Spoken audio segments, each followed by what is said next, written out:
Welcome to my channel. আমার চ্যানেলে আপনাদের স্বাগতম। আজকে আমি খেজুর গুড়ের চায়ের রেসিপি নিয়ে আপনাদের সামনে আসছি। এই চা বানানোর জন্য প্রথমে আমি এই স্টিলের কাপে 1 কাপ জল দিলাম, আর 1 কাপ চায়ের জন্য যে পরিমাণ মিষ্টি লাগে সেই হিসাবে খেজুর গুড় দিলাম। দেখুন জল হালকা হালকা ফুটছে। এর মধ্যে আমি দিয়ে দিচ্ছি 1 চামচ চা পাতা। এবার আমি একটু নেড়ে দিচ্ছি। 1 কাপ চায়ের জন্য 1 চামচ চা পাতাই ঠিক আছে।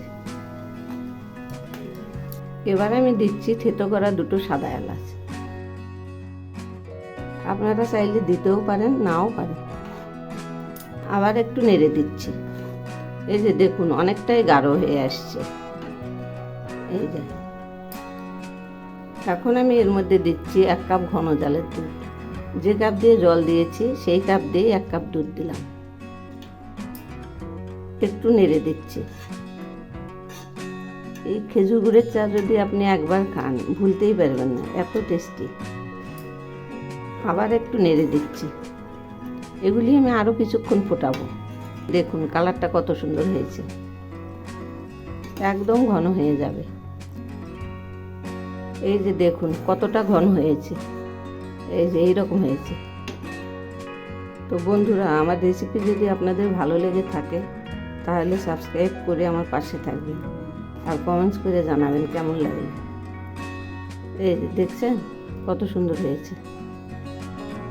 এখন আমি ঘন ঘন নাড়তে থাকবো, কারণ এই চায়ের মধ্যে যদি সর পড়ে তাহলে চাটা পাতলা হয়ে যাবে।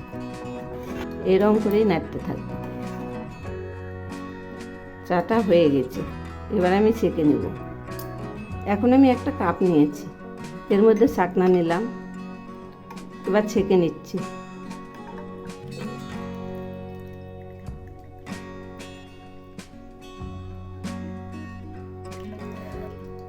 একটু নেড়ে দিচ্ছি।